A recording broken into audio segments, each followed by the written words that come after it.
हाथों को उठा के आज जो घोषणाएं मैं करूंगा उससे मैं सेम नहीं होऊंगा। अपने परिवारों समेत मैं गवाही के साथ वापस आऊंगा। आमीन। ऊंचा ये आशीष हमारी है। ऊंची आवाज में एक बार आमीन बोलो। हालेलुया। कई वचन होते हैं, आप उसकी तैयारी करते हैं, आप अपने सिचुएशंस को देखते हैं, आप लोगों को देखते हैं, उनकी केसेस को देखते हैं, आप परमेश्वर से वचन लेते हैं, आप वचन को देते हैं। कई बार कुछ वचन ऐसे होते हैं जो आपको इमीडिएटली परमेश्वर का आत्मा कहता है कि ये वचन को अभी आपको लोगों को देना है। एक प्रोफेटिक वचन के रूप में हो सकता है, बाइबल के वचन के रूप में हो सकता है, वो भी एक तरह का प्रोफेटिक वर्ड ही है। लेकिन कुछ खास तरह के वचन होते हैं, कई बार परमेश्वर उन वचनों को स्पेसिफिकली बोलता है कि इस संडे तुमने ये वचन लोगों को देना है। और जब पिछले कुछ सालों में जब मैं मैसेजेस सुनता हूं और लोगों को बोलते हुए देखता हूं कि मैं आपके वचन से मैंने इस तरह से बरकत पाई है, पूरी दुनिया में जब मैं घूमता हूं तो लोगों से मिलने का मौका मिलता है तो वो बताते हैं कि किस तरह से वचन ने मेरी लाइफ और मेरी सेवकाई, मेरे परिवार को बदला है। आज की इस मीटिंग में मुझे कौन सा वचन देना ये परमेश्वर ने कहा है। बहुत से लोग परमेश्वर ने कहा विश्वासी हैं और मेरे साथ अच्छी तरह से चल रहे हैं, लेकिन उनकी जिंदगी में वो विक्ट्री, वो जीत नहीं है, वो शैतान के ऊपर फतेह नहीं है। और उसका कारण परमेश्वर ने मुझे बताया। पहला शमूएल 17 उसकी 1 से 11 आयत को मैं पढ़ूंगा और उसके बाद मैं वो वचन डिस्कस करूंगा जो परमेश्वर ने मुझे आपको बताने के लिए आज बोला है, खास आप लोगों को। अब पलिश्तियों ने युद्ध के लिए अपनी सेनाओं को इकट्ठा किया और यहूदा देश के सोको में एक साथ होकर सोको और अजेका के बीच अपेस दमीम में डेरे डाले। और शाऊल और इजरायली पुरुषों ने भी इकट्ठे होकर एला नामक तराई में डेरे डाले और युद्ध के लिए पलिश्तियों के विरुद्ध पांति बांधी, यानी लाइन लगाई। पलिश्ती तो एक और पहाड़ पर और इजरायली दूसरी ओर पहाड़ पर खड़े रहे और दोनों के बीच एक तराई थी। तब पलिश्तियों की छावनी में से गोलियत नामक एक वीर निकला जो गत नगर का था। उसकी लंबाई 6 हाथ 1 बित्ता थी। 6 हाथ का मतलब होता है 10 फीट के करीब। अगर आज आप बड़े बड़े जो शूरवीर आप देखते हैं आज के ज़माने के, वो खली हो, वो कोई भी हो, 7 फुट 1 इंच किसी की हाइट है, 7 फुट 2 इंच किसी की हाइट है। लेकिन आप इमेजिन कर सकते हो ये बंदा 10 फीट का था और उसके सिर पर पीतल का टोप था। एक पत्थर का झिलम वो पहने हुए था जिसका तौल 5000 शकेल पीतल का था। उसकी टांगों पर पीतल के कवच थे, उसके कंधों के बीच बर्शी थी। भाले की छड़ उसकी जुलाही के डोंगे के समान थी। उसका फल 600 शकेल लोहे का था, यानी कम से कम जो उसके हाथ में भाले का जो हिस्सा था वो 57 किलो का था। आज अगर आप में से 90% लोगों को बोलो कि 57 किलो उठा के सिर्फ एक बार ऐसे कर दो तो नहीं कर पाएंगे।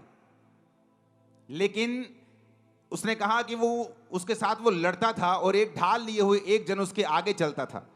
वह खड़ा होकर इजरायली पांतियों को ललकार के बोला, तुमने यहां आकर लड़ाई के लिए क्यों पांति बांधी है? क्या मैं पलिश्ती नहीं हूं और तुम शाऊल के अधीन नहीं हो? अपने में से एक पुरुष चुनो कि वह मेरे पास उतर आए। यदि वह मुझसे लड़कर मुझे मारे तब तो हम तुम्हारे अधीन हो जाएंगे। यदि मैं उस पर प्रबल होकर मारूं तो तुम्हें हमारे अधीन होकर हमारी सेवा करनी पड़ेगी। वह पलिश्ती बोला, मैं आज के दिन इजरायली पांतियों को ललकारता हूं कि किसी पुरुष को मेरे पास भेजो कि हम एक दूसरे से लड़ें। और उस पलिश्ती की इन बातों को सुनकर शाऊल और उसकी समस्त इजरायलियों का मन कच्चा हो गया और वो अत्यंत डर गए। अब यहां पर 2 सीन हैं। पहला कि शाऊल डरा क्यों? कौन था शाऊल? वचन यह कहता है कि शाऊल इजरायलियों का राजा था। और किसने खड़ा किया था? क्या वो वोट्स लेकर खड़ा हुआ था? क्या लोगों की सहमति से खड़ा हुआ था? या उसे परमेश्वर ने अभिषेक किया था? आप मुझे बताइए वो किस तरह खड़ा हुआ था? परमेश्वर ने उसे क्या किया था और किसके द्वारा किया था? शमूएल नबी के द्वारा परमेश्वर ने उसका अभिषेक किया। और वचन कहता है कि जब वो परमेश्वर के साथ जुड़ा रहा, जब तक उसने बड़े बड़े राजाओं को मारा और उसने बड़े बड़े राजाओं को जमीन पर ला दिया, क्योंकि परमेश्वर का अभिषेक जो था उस पर था और परमेश्वर का आत्मा उसके साथ था। ऐसी एक भी लड़ाई नहीं थी जिसे शाऊल हारा हो, और शाऊल एक भी लड़ाई में शर्मिंदा नहीं हुआ था। लेकिन अब यह क्या हो गया कि एक वीर आके निकलता है और बाइबल कहती है कि इजरायली सारे लोग कांपने लगते हैं और शाऊल राजा भी कांपने लगता है। ऐसा क्या हुआ कि यह कांपने लगा? क्योंकि वचन कहता है कि परमेश्वर के वचन पर चलते चलते शाऊल परमेश्वर के वचन से हटा। उसने परमेश्वर की आज्ञाओं को मानना छोड़ दिया, अधूरी अधूरी आज्ञाओं को मानने लगा, अपने फायदे की आज्ञाओं को मानने लगा, परमेश्वर के साथ अपने संबंधों को तोड़ दिया। और इसीलिए बात गोलियत की नहीं थी, बात यह नहीं थी कि एक 10 फुट का बंदा 50-60 किलो की जुलाहे की डोंगी भाला बर्छा लेके उसके सामने खड़ा है और बड़ा लंबा और चौड़ा है और सैकड़ों किलो का है। बात यह नहीं थी। शाऊल ने पहले भी उसके जैसे बड़े लोगों को मारा था, बड़े राजाओं की उसने सिट्टी बिट्टी गुम की होगी, लेकिन अब ऐसा क्या हो गया कि अब वो उस गोले से डर रहा है।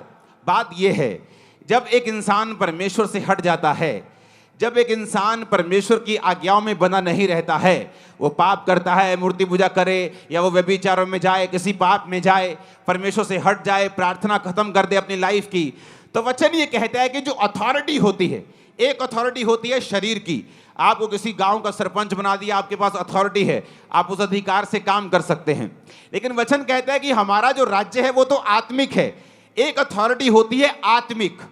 जब एक व्यक्ति परमेश्वर के वचन पे चलता रहता है तो वो क्या नोटिस करता है कि उसकी जिंदगी में एक अजीब सी दलेरी है जो उसके अंदर रहती है।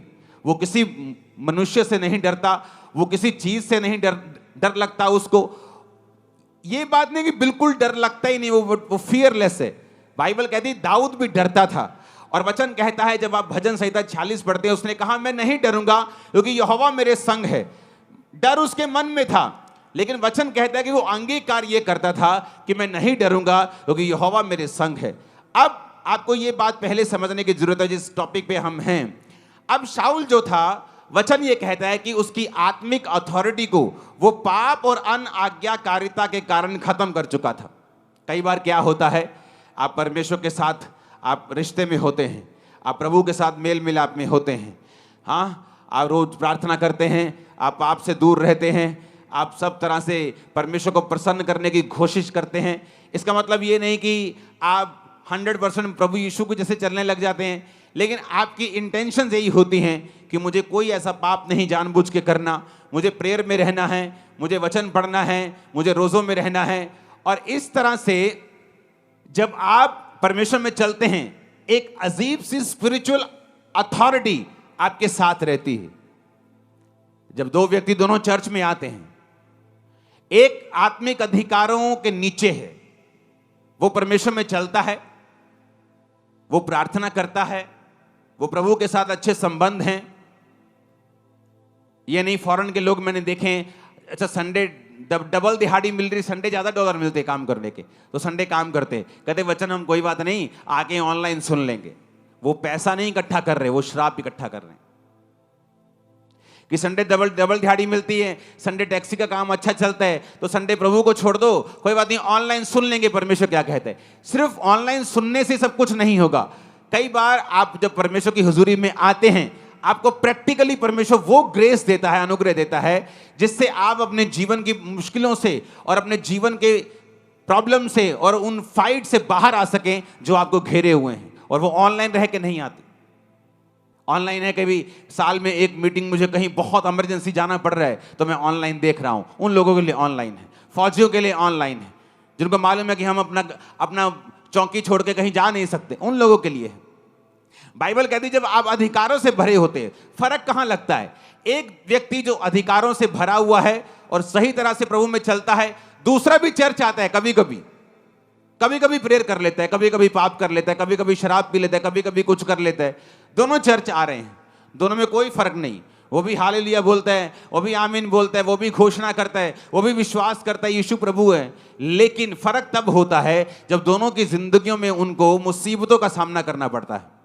जब दोनों की लाइफ में कोई बीमारी आती है या कोई ट्रबल आता है या कोई मुश्किल आती, जो अधिकारों से भरा हुआ होता है, और जब वो अपने अधिकारों से मालूम होता है कि नहीं, मैं इस चीज के लिए नहीं बना हूं, और वो अधिकारों से उन चीजों को डांटना शुरू करता है और वो चीजें गायब होती हैं। जब दूसरा सेम अधिकारों के साथ, सेम वर्ड्स के साथ प्रार्थना करना शुरू करता है, उसे अंदर से मालूम होता है कि मेरी प्रेयर का असर जो है वो नहीं है, मेरी प्रेयर में पावर जो है वो नहीं है, और वो प्रेयर शैतान के ऊपर इफेक्ट नहीं कर रही, और वो प्रॉब्लम के ऊपर, वो बीमारी के ऊपर जाके उसको खत्म नहीं कर रही, वो सिर्फ वर्ड्स हैं जो मैं बोल रहा हूं। कितनों को मेरी बात समझ आ रही है? जीसस क्राइस्ट, बाइबल कहती है कि एक जगह यीशु मसीह ने वचन सुनाया और यीशु मसीह ने चेलों को कहा कि अब तुम ऐसा करो, तुम चले जाओ, और चेलों को भेज दिया जबरदस्ती, जबरदस्ती लिखा है बाइबल, लोगों को भेज दिया, चेलों को भेज दिया। यीशु मसीह अकेले पहाड़ पे प्रार्थना करने के लिए चले गए। जब नीचे आए तो परमेश्वर ने क्या देखा कि परमेश्वर को नाव के उस नदी के उस पार जाना था और नाव कोई नहीं थी, और बाइबल कहती परमेश्वर पानी पे चले गए चलते हुए। ये क्या था? ये एक स्पिरिचुअल एक्सरसाइज, अथॉरिटी थी जो परमेश्वर ने उसको एक्सरसाइज किया। परमेश्वर जानते थे कोई भी चीज मुझे परमेश्वर के काम करने से रोक नहीं सकती। अगर नाव नहीं है तो मैं नाव का इंतजार नहीं करूंगा, अगर मुझे जाना है प्रीच करने के लिए तो मैं पैदल चल के जाऊंगा। ये क्या था? ये अधिकार था। कैसे आया? परमेश्वर यहोवा के साथ लगातार उसको प्रेम करके, उसके साथ चल के। ये एक दिन का जादू टोना या टोटका नहीं था कि परमेश्वर ने वचन बोले होंगे कि परमेश्वर में मैं सब कुछ कर सकता हूं और वो पानी में चलना शुरू कर दिया होगा। ऐसा नहीं। कितने इन बातों को समझ रहे हैं? वो अधिकार कैसे आपकी लाइफ के अंदर आते हैं? वो अधिकार तब आते हैं जब आप परमेश्वर के साथ चल लेते हैं। अब मैं वही बात कर रहा हूं। जब दाऊद ने इसको देखा, पहला शमूएल 17 उसकी 22 से 27 में लिखा है कि दाऊद वहां पहुंचा। कैसे पहुंचा?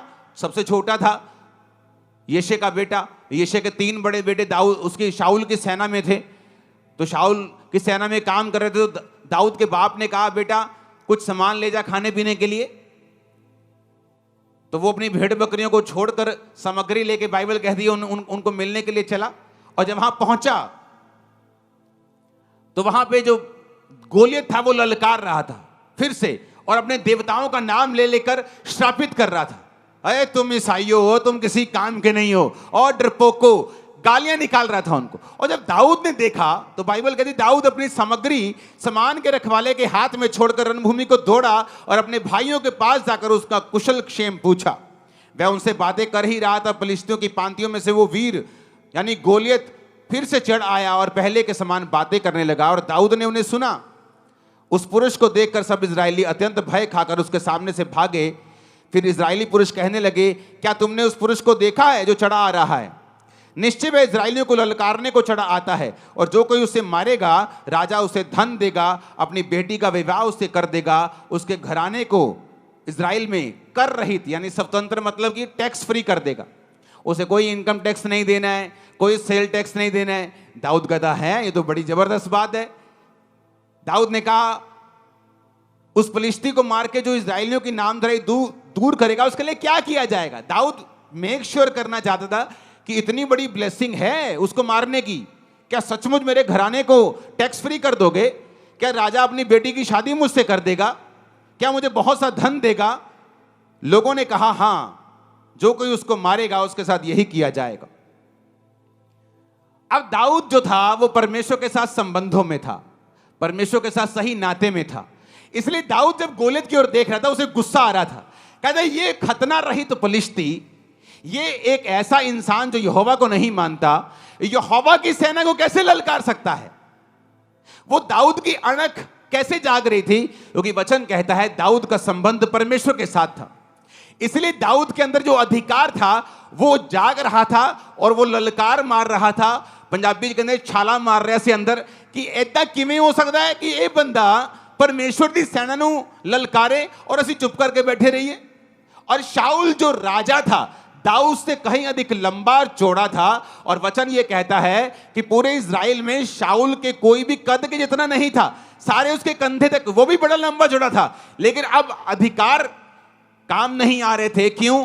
क्योंकि अंदर से वो करप्ट हो चुका था और परमेश्वर के साथ रिश्तों को खो चुका था। इसलिए जो स्पिरिचुअल ऑडेसिटी जिसे बोलते हैं, एक स्पिरिचुअल ताकत, दलेरी जो आदमी के अंदर होती है, जब उसकी लाइफ में शैतान अटैक करता है या बीमारी अटैक करती, उसे मालूम है परमेश्वर के साथ है, वो बोलता है ए बीमारी भाग जा यीशु के नाम। वो प्रेयर में डांटता है, मास प्रेयर में डांटता है, और उसे मालूम है इस बीमारी को झुकना पड़ेगा क्योंकि मेरा संबंध परमेश्वर के साथ है।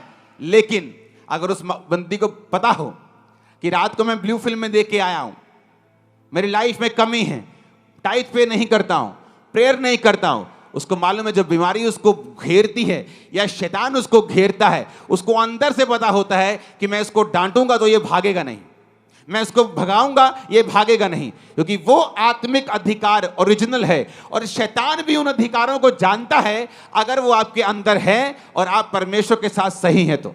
इसलिए बाइबल कहती है सिकोवा के 7 पुत्र जादू टोना करने की तरह यीशु का नाम लेकर भी दुष्ट आत्मा पर फूंकते थे।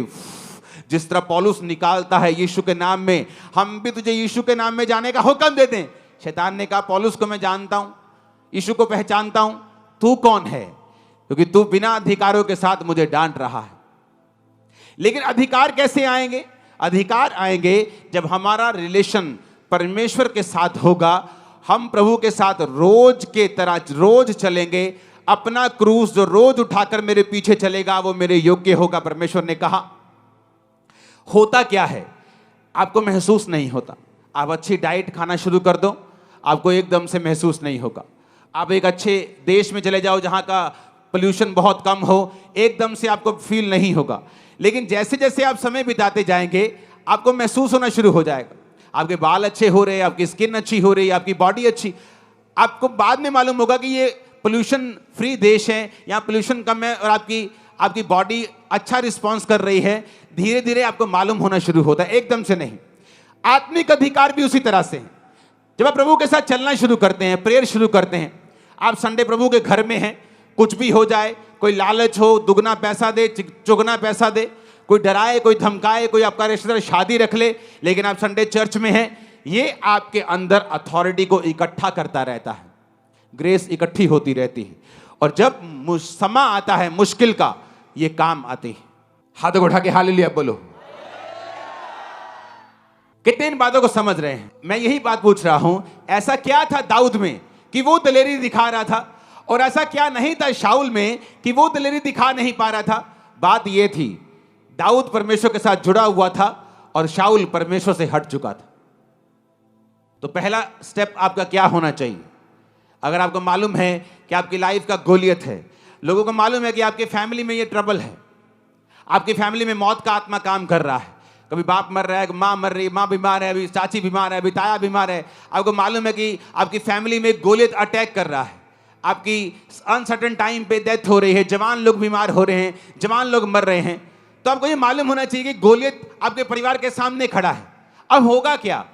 अब रोने से कुछ नहीं होगा, चिल्लाने से कुछ नहीं होगा, बाइबल के वचनों को जादू टोने की तरह टोटका बना के बोलने से कुछ नहीं होगा, जब तक आपका अपना संबंध परमेश्वर के साथ सही नहीं होगा।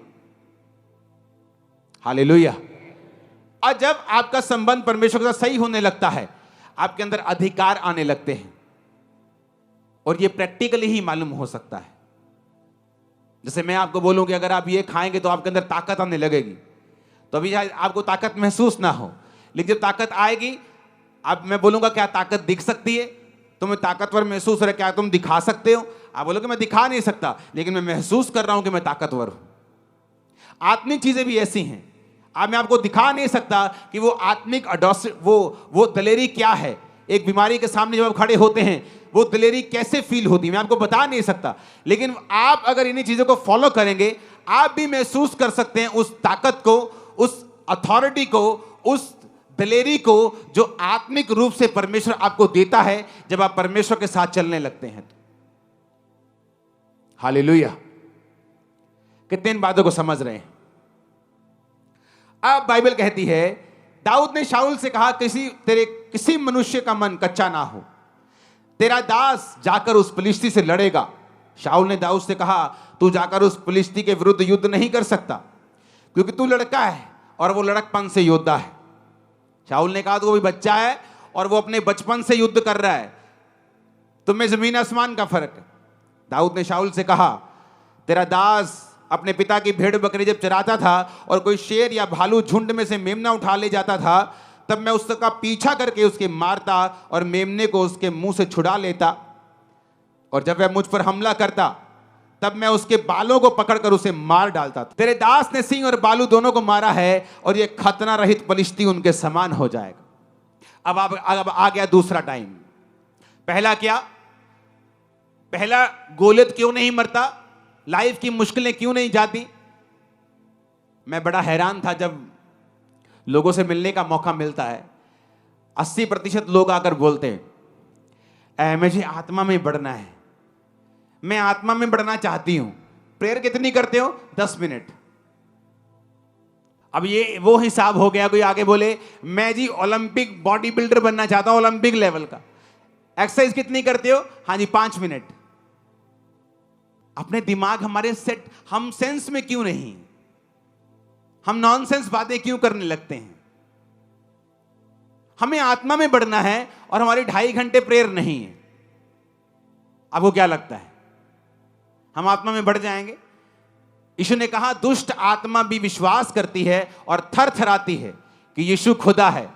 तुम भी तो विश्वास करते हो और थर थराते हो, तो तुम में और दुष्ट आत्मा में फर्क क्या है? तुम में और दुष्ट आत्मा में यही फर्क है कि दुष्ट आत्मा कर्म नहीं करती, तुम भी कर्म नहीं करते। तुम आत्मा में बढ़ना चाहते हो लेकिन प्रेयर तुम्हारी 0 है, आधा घंटा है। आत्मा में बढ़ना चाहते हो, हफ्ते में कम से कम 2-3 फास्ट तुम्हारे होने चाहिए। 2004 में मैं नहीं कहता आप मेरी तरह फास्टिंग करें, क्योंकि उसका नेगेटिव असर बॉडी पे मेरा उस जमाने में हुआ था, क्योंकि एक हफ्ते में 3 दिन रात के हमारे रोजे होते थे। अगर मैंने मंगलवार, बुधवार, वीरवार 3 दिन रात के रोजे किए, जब शुक्रवार आता था तो दिन का रोजा होता था, शनिवार दिन का रोजा होता था, संडे दिन का होता था, सोमवार दिन का होता था, मंगलवार फिर दिन रात के रोजे होते थे। और 1 साल हमने कंटिन्यू ऐसा किया है, क्योंकि सारा ग्रुप करता था तो सभी करते थे। और लोगों को आज आत्मा में बढ़ना है आधा घंटा प्रेयर करके, लोगों को आज आत्मा में बढ़ना है बिना फास्टिंग के, आत्मा में बढ़ना है बिना बाइबल पढ़े, यह पॉसिबल नहीं। आपको प्राइस पे करना पड़ेगा। अब यहां पे दाऊद जो था उसने कहा कि ये खतना रहित पलिश्ती भी उसी शेर भालू के समान होगा। ऐसी ओडेसिटी, ऐसा दिलेरी कैसे? क्योंकि दाऊद को मालूम था कि परमेश्वर मेरे संग है। जोर से हालेलुया बोलो। अब 2 तरह के लोग हैं जिनकी लाइफ से गोलियत नहीं जाएगा। पहले वो जिनका परमेश्वर के साथ कोई संबंध नहीं, जो है तो क्रिश्चियन, आते तो चर्च हैं लेकिन प्रेयर नहीं करते, पाप में है, अपनी मर्जी करते हैं। अगर घर में है तो फूट डालने का कारण है, घर में है तो मोहल्ले में है तो चुगलियों का कारण है। जिनका प्रार्थना में कोई ध्यान नहीं, जिनका यह ध्यान है कि चुगली कैसे करनी, घर तोड़ने कैसे हैं, कैसे पैसे अठियाने हैं, कैसे काम खराब करने हैं, तो बाइबल कहती वो अधिकार तुम चाहकर भी प्रयोग नहीं कर पाओगे, क्योंकि आत्मिक अधिकारों के लिए तुम्हें परमेश्वर के वचन के ऊपर चलना पड़ेगा। तो पहली तरह के वो हैं जो परमेश्वर के साथ कोई भी संबंध नहीं रखते हैं, और इसीलिए जब गोलियत उनके सामने आता है, वो शाऊल की तरह है तो क्रिश्चियन, है तो मसा किए हुए थे, कभी राजा थे, लेकिन अब टांगे कांपती हैं शैतान के सामने। क्यों? क्योंकि परमेश्वर के साथ संबंधों को तोड़ चुके हैं। और परमेश्वर ने बताया दूसरे तरह के वो लोग हैं जिनकी लाइफ से गोलियत नहीं जाता, जो दाऊद की तरह परमेश्वर के साथ संबंधों में तो हैं लेकिन कभी भी घोषणाएं अपनी जिंदगी के ऊपर, परिवार के ऊपर, बिजनेस के ऊपर, बच्चों के ऊपर नहीं करते, कभी नहीं करते। पहला वो जो शाऊल की तरह है, वचन छोड़ चुका है, संगति छोड़ चुका है, पाप में है, फोन का यूज गलत करता है, सब तरह के गलत काम करता है, प्रभु के साथ कोई समय नहीं है उसका। पहले तरह के वो हैं। जब वो अपने अधिकारों का प्रयोग करने के लिए शैतान के सामने जाएंगे तो वो शर्मिंदा होंगे, क्योंकि तुम्हारे चाहने से कुछ नहीं होता। अगर चाहने से सब ठीक हो जाएं तो दुनिया में कोई मरे ना, अगर चाहने से सब दुष्ट आत्मा चले जाएं तो दुनिया में कोई भी दुष्ट आत्मा से ग्रसित ना हो, कोई गरीब ना रहे, कोई श्राप में ना रहे। चाहने से कुछ नहीं होता। लाइफ तुम्हें वो नहीं देती जो तुम डिजर्व करते हो, लाइफ तुम्हें वो देती है जिसके लिए तुम फाइट करते हो। आमीन, हालेलुया। ऊंची आवाज में हालेलुया बोलो। कई बार आप लोग देखते हैं और आप सोचते हैं कि यार ये आदमी नाटा सा है, इसकी वाइफ कितनी अच्छी है, ये इसका हस्बैंड कितना अच्छा है, क्योंकि उन्होंने उन चीजों के ऊपर अपने अधिकारों का प्रयोग किया है, कब्जा किया है, श्रापों को डांटा है, प्रेयर की है, प्रभु से इंटरवेंशन मांगी है, प्रभु से मध्यस्थता मांगी कि परमेश्वर तू दखल दे हमारे जीवनों में। इसलिए कहा जाता है कि आप वो नहीं पाते जो आप डिजर्व करते हैं। कितनी ऐसे लेडीज होंगी, बहनें होंगी जो सुंदर हैं, गुड कैरेक्टर की हैं, लेकिन मैरिड लाइफ में कभी सेटल नहीं होती। क्या वो डिजर्विंग नहीं है? उनसे कम पढ़ी लिखी, कम सुंदर, अच्छे हस्बैंड को पाके बैठी, क्योंकि लाइफ आपको वो नहीं देती जो आप डिजर्व करते हैं। लाइफ आपको वो देती है जिसके लिए आप लड़ते हैं, फाइट करते हैं। आज आपके घुटनों में ताकत आएगी लड़ने की, यीशु मसीह के नाम में। मैंने कहा आपके गलों में ताकत आएगी आत्मिक यीशु के नाम में। आमीन ऊंचा चाहिए। तो पहली तरह के लोग आपको समझ आ गए, क्योंकि अगले 4 हफ्तों तक हम डिक्लेरेशन करेंगे। लेकिन उससे पहले मैं ये चाहता हूं कि हम सेटल हो जाएं आत्मा में, हम चीजों को समझ जाएं, क्योंकि अगले 4 हफ्ते जब डिक्लेरेशन के साथ प्रार्थनाएं होंगी, मैं आपको बता रहा हूं, मैंने हेवन को आपकी लाइफ के ऊपर ओपन होते हुए, शैतान के गढ़ों को टूटते हुए, गोलियत को आपके पांव पर गिरते हुए, बड़े बड़े गोलियत को गिरते हुए, आपकी लाइफ में सब रुके कामों को निकलते हुए मैंने देखा है।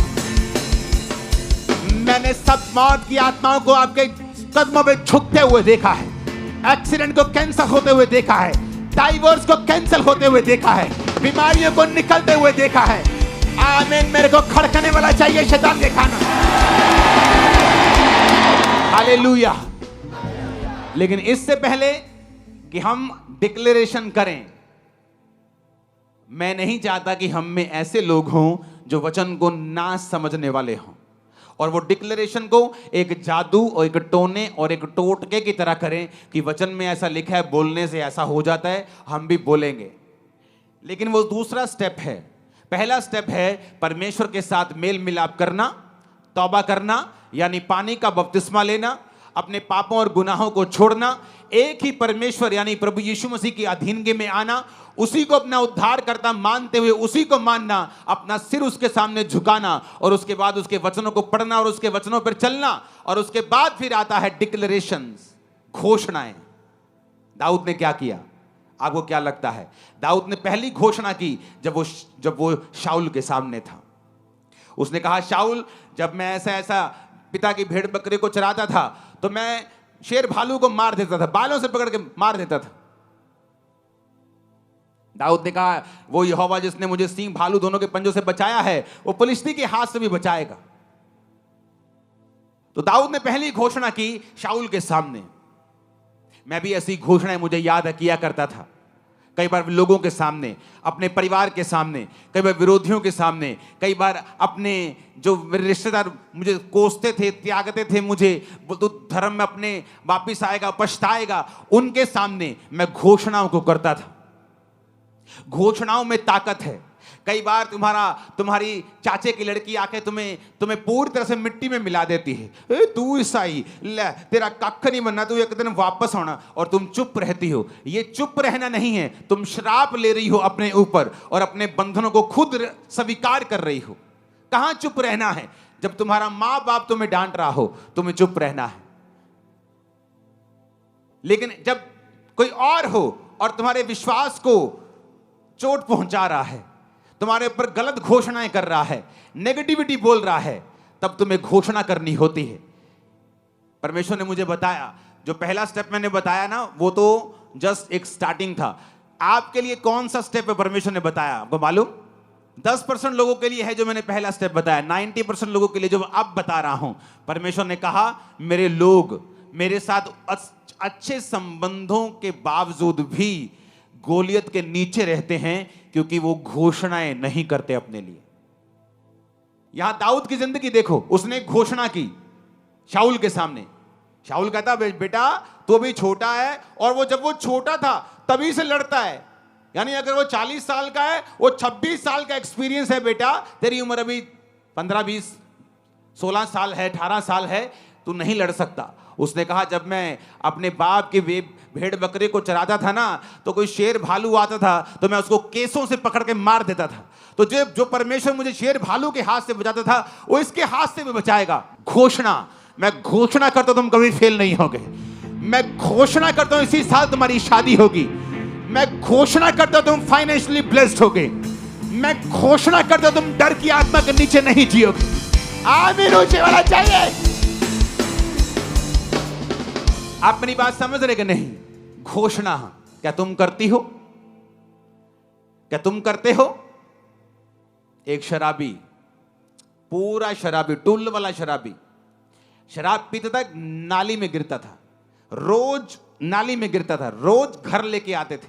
मां क्रिश्चियन थी, कभी कर्ज नहीं किया, बोलती थी मेरा बेटा एक दिन सेवक बनेगा। वो सेवक बना, बड़ा हो गया। घोषणा, घोषणा, घोषणा। तुम्हारा बच्चा शरारती हो, कभी मत कहो मेरा बच्चा शरारती है, बोलो मेरा बच्चा एक्सीलेंट है। आज जब फ्लाइट में, मैंने ऑस्ट्रेलिया में बताया था कि फ्लाइट में जब जाते हैं, एंड ऑफ द फ्लाइट सारी एयर होस्टेस हमें आके जरूर ये बात बोलती हैं, आपके बच्चों के जैसा कोई बच्चा हमने नहीं देखा है। ये कैसे इतने काम हैं, कैसे हर चीज को बोलते हैं, हैंडल करते हैं, चीजें करते हैं, शोर नहीं, रोते नहीं, चिल्लाते नहीं, खिंचते नहीं। मैंने कहा घोषणाएं। बचपन में जब ये थे, घोषणाएं, घोषणाएं, घोषणा, घोषणा, डिक्लेरेशन, डिक्लेरेशन, डिक्लेरेशन। तुम जैसा बोलोगे, परमेश्वर ने क्या कहा, मैं उन चीजों के नाम जो नहीं ऐसे लेता हूं जैसे कि वो हैं। अब्राहम, तेरा नाम आज से अब्राहम होगा। है प्रभु, मेरे पास तो अपना एक कुत्ते का बच्चा भी नहीं है, तो मेरा नाम तू रख रहा है कि जातियों का पिता होगा। सारे, तेरा नाम सारा होगा। बहुत से राजकुमारों की माता, हे प्रभु वो बख्श दे, ऐसा मेरा नाम मत रख। जैसे आज अगर चर्च में कोई बहुत गरीब भाई बैठा है, जो कल को अमीर हो जाएगा वो कोई प्रॉब्लम नहीं, लेकिन आज बहुत गरीब और घर जाके बोले आज से मेरा नाम धनी चंद है आज से मेरा नाम मुकेश अंबानी है वो लोग बोलेंगे यार तू क्यों बेइज्जती करवानी है अपनी। घोषणा, घोषणा। परमेश्वर ने कहा मेरे लोग नहीं जीत रहे गोलियत से क्योंकि वो घोषणा नहीं करते। तुम लोग क्या सोचते हो, हाय प्रभु कुछ करेगा, हाय प्रभु इस दर्द नू कड्डेगा, हाय। और प्रभु क्या सोच रहा है कि मैंने तुझे सांपों और बिच्छुओं को रोंदने का अधिकार दिया, तुझे ताकत दी है, तू घोषणा करेगी, तू डिक्लेयर करेगी, तू घोषणा करेगी, मैं तुझे दूंगा। तू घोषणा नहीं करेगी, पावर तेरे पास होगी, लेकिन वो उसी मिट्टी में दब के खत्म हो जाएगी। आप मेरी बात समझ रहे कि नहीं? घोषणाएं। यहां पर पहली घोषणा दाऊद ने की। अब समय आया जब दाऊद ने जब घोषणा की तो शाऊल ने 38 आयत में लिखा, शाऊल ने अपने कपड़े दाऊद को पहनाए, पीतल का टोप सिर पे रखा, झिलम पहनाई। दाऊद ने उसकी तलवार वस्त्र के ऊपर कसी और चलने का यत्न किया और उसने उसे परखा नहीं था। और दाऊद ने शाऊल से कहा इसके पहने हुए मुझसे चला नहीं जाता क्योंकि मैंने इन्हें नहीं परखा है। दाऊद ने उन्हें उतार दिया। उसने अपनी लाठी ली, नाले में से 5 चिकने पत्थर छांटे, चरवाहे की थैली अपने झोले में रखे और अपना गोफन हाथ में लेके पलिश्ती के निकट गया। पलिश्ती चलते चलते दाऊद के निकट पहुंचने लगा और जो जन उसकी ओर बड़ी ढाल लिए आ रहा था वो उसके आगे आगे चला। पलिश्ती ने जब देखा दाऊद को तो तुच्छ जाना, कहा क्योंकि वो लड़का ही था और उसके मुख पर लाली झलकती थी और वो सुंदर था। पलिश्ती ने दाऊद से कहा क्या मैं कुत्ता हूं, तू लाठी लेकर मेरे पास आता है? पलिश्ती अपने देवताओं का नाम लेकर दाऊद को कोसने लगा। पलिश्ती ने दाऊद से कहा मेरे पास आ, मैं तेरा मांस आकाश के पक्षियों और वन पशुओं को खिला दूंगा। शैतान ने घोषणा की। आप नहीं जानते, आपका एनिमी आप पर घोषणा करता है, आपका दुश्मन आप पर घोषणा करता है और आप चुप रहते हैं। अगर आप घोषणा के बदले घोषणा नहीं करेंगे, वॉर के बदले वॉर नहीं करेंगे, वर्ड्स के बदले वर्ड्स नहीं देंगे, चुगलियों के लिए आपका मुंह खुला रहता है, गंदी बातें बोलनी हो मुंह खुला रहता है, किसी की चुगली करनी हो, निंदा करनी हो, 2-2 घंटे हम बैठ सकते हैं।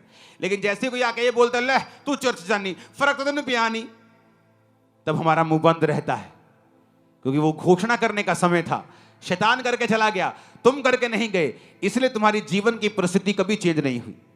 पलिश्ती ने घोषणा की कि मैं तेरा मांस खिला दूंगा पक्षियों को। दाऊद ने पलिश्ती से कहा 45 आयत में, तू तलवार और भाला और सांग लेके मेरे पास आता है, परंतु मैं सेनाओं के यहोवा से तेरे नाम से तेरे पास आता हूं, जो इजरायली सेना का परमेश्वर है, और उसी को तूने ललकारा है।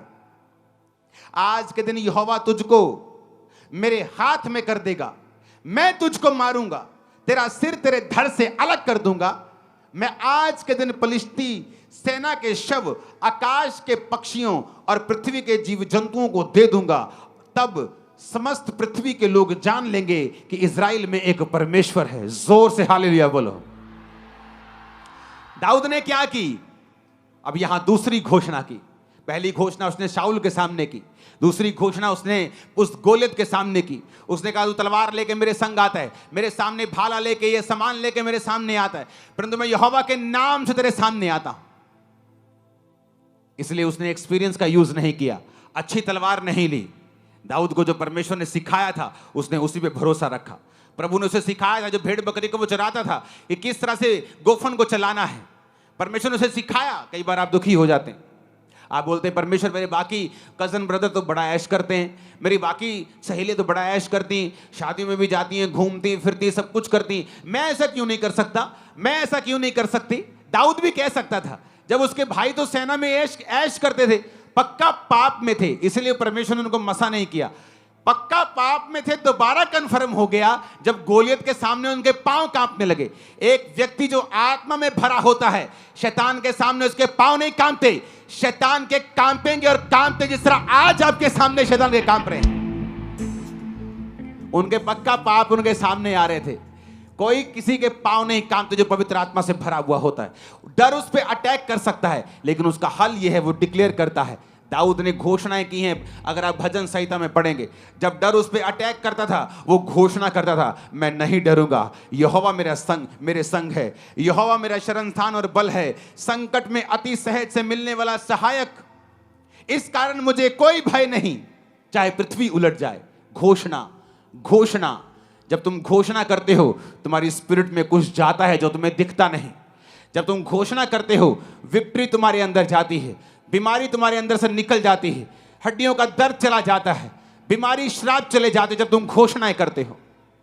लेकिन जब तुम इंतजार करते हो कि प्रभु कुछ करेगा, दाऊद वहां खड़ा होकर प्रभु की ओर नहीं देख रहा था कि प्रभु कुछ करेगा, कि गोलियत को हार्ट अटैक आ जाए, गोलियत अपने आप मर जाए, कुछ हो जाए, गोलियत का दिमाग चेंज हो जाए। हे प्रभु कुछ कर, हे प्रभु दया कर। उसने कहा तेरा सिर तेरे धड़ से मैं अलग कर दूंगा, इन पलिश्ती सेनाओं के शव मैं आकाश के जंतुओं को दे दूंगा, क्योंकि तूने मुझे नहीं, तूने परमेश्वर को ललकारा है। जो आपके पीछे हैं आपके पीछे नहीं है, जो इस सेवकाई के पीछे हैं वो इस सेवकाई के पीछे नहीं, वो जीसस क्राइस्ट के मकसद के पीछे हैं, और उनका सिर धड़ से अलग कर देगा परमेश्वर। मैं आपको बता रहा हूं। आपका आमीन छोटा है। ये आमीन अपने परिवार के लिए बोलो, जीत जाओ। फाइनेंस के लिए बोलो और जीत जाओ। शरीर के लिए बोलो और चंगाई को पा जाओ। दिमाग से डिप्रेशन को हटा दो आमीन बोल के। आमीन बोलो और रास्तों को साफ कर लो। आमीन बोलो और शैतान को हरा दो। जादू की आत्मा और सब को खत्म कर दो आमीन बोल के। हालेलुया। दाऊद ने फिर डिक्लेरेशन की, फिर घोषणा की। दो घोषणाएं करने के बाद वचन कहता है कि जब गोलियत उसके सामने आया, दाऊद उसकी ओर भागा, शैतान से पीछे नहीं हुआ, डर के नहीं उसको वो गोफन मारा।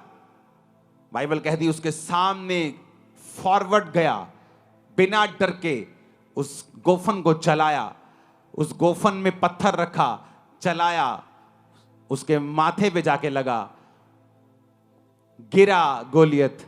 तलवार नहीं थी, गोलियत की ही तलवार पकड़ी, उसका सिर धड़ से अलग किया। जैसे पलिश्तियों ने देखा, ले भाई अपना लीडर तो गया, तो बाइबल कहती सारे भागे। जब सारे भागे तो जो आत्मा में नहीं थे वो भी दलेर हो गए, कहते इतना डी ऐसी की तैसी, वो भी पीछे भागे, सबको मार दिया। और वही वचन पूरा हुआ जो दाऊद के मुंह से निकला था कि पलिश्तियों के शव आकाश के पंछी खाएंगे, और वैसा ही हुआ। ये कमाल था डिक्लेरेशन का, ये कमाल था यहोवा के वचन के ऊपर विश्वास करने का, ये कमाल था परमेश्वर के साथ संबंधों को कायम रखने का। आमीन ऊंचे वाला चाहिए चर्च। हालेलुया। तो अगर आपके संबंध प्रभु के साथ सही नहीं, मेरा विश्वास है इस मीटिंग के खत्म होने के बाद आप लोग बपतिस्मा लेने के लिए पीछे हमें मिलेंगे, बपतिस्मा लेंगे और प्रभु के साथ अपने संबंध को कायम कर लेंगे। मैंने यहाँ पर लोगों को आते हुए देखा है चर्च में, और पूछा है उनसे कब लिया बपतिस्मा। कहते जिस दिन हम चर्च में पहली बार आए थे हमने बपतिस्मा ले लिया था। और जाके चेक करो उनके लोगों की गवाहियों को, चेक करो किस तरह से परमेश्वर ने उन्हें ब्लेस किया है। जब परमेश्वर के साथ उन्हें संबंध को कायम किया, टाइम वेस्ट नहीं किया।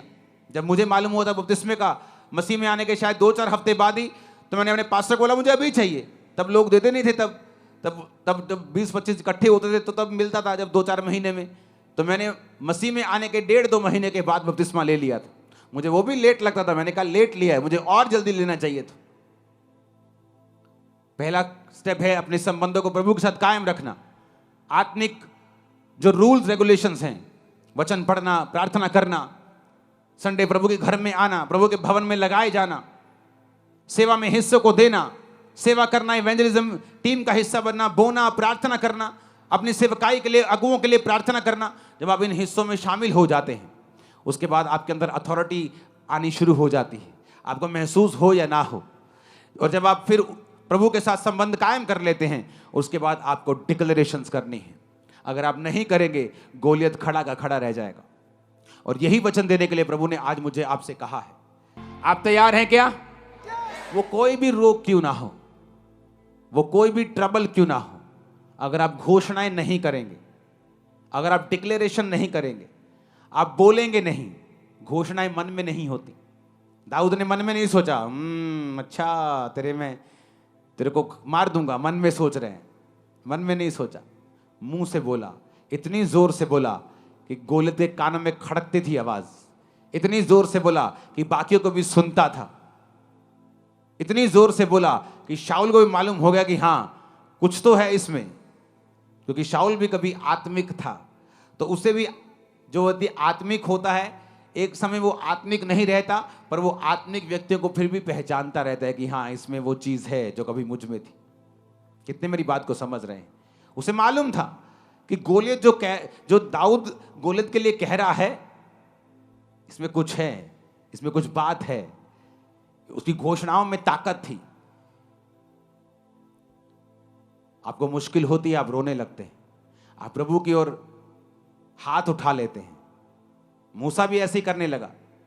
जब मूसा ने देखा पीछे फिरौन अपनी सेना के साथ पकड़ने के लिए आ गया, आगे समुद्र था, पीछे फिरौन था, लोग बकबक करने लगे, ले मूसा साडिया कबरा हूं तू समुद्र च बनवाएगा, काश असी तेरे नाल ना आंदे, तेरी गल ना सुनते।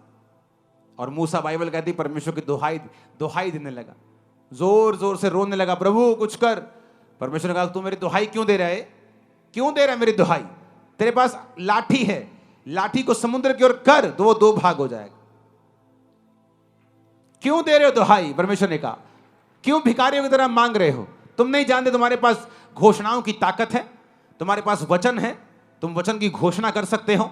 लेकिन प्रॉब्लम यह है, इसको जादू टोने और टोटके की तरह हम नहीं बोल सकते जब तक हमारे संबंध परमेश्वर के साथ सही नहीं। इसलिए शैतान पूरी कोशिश करता है आपके संबंध परमेश्वर के साथ पहले जैसे ना हो, किसी तरह आपको पाप में डाला जाए, किसी तरह आपको डिस्ट्रैक्ट किया जाए, ताकि वो चीज आप में रहे ही ना। जब आप में वो चीज है ही नहीं, आपका पास्टर जितनी मर्जी घोषणाएं करी जाए, आप उसको रिपीट करी जाए, शैतान को मालूम है उस पर असर नहीं होने वाला है। इसलिए जरूरी है प्रभु के साथ संबंध कायम करना, और फिर जरूरी है संबंध जब कायम हो जाए घोषणा को करना। अपने हाथों को उठाओ। Thank you Jesus. बोलो। परमेश्वर के गहरे वेदों को परमेश्वर के दास के द्वारा जानने के लिए और ऐसी और नई वीडियोस को देखने के लिए हमारे YouTube चैनल को सब्सक्राइब करें और साथ में बेल आइकन को प्रेस करें, ताकि ऐसी और नई वीडियोस की नोटिफिकेशन सबसे पहले आप तक पहुंच सके। जुड़े रहें परमेश्वर की हजूरी के साथ। God bless you.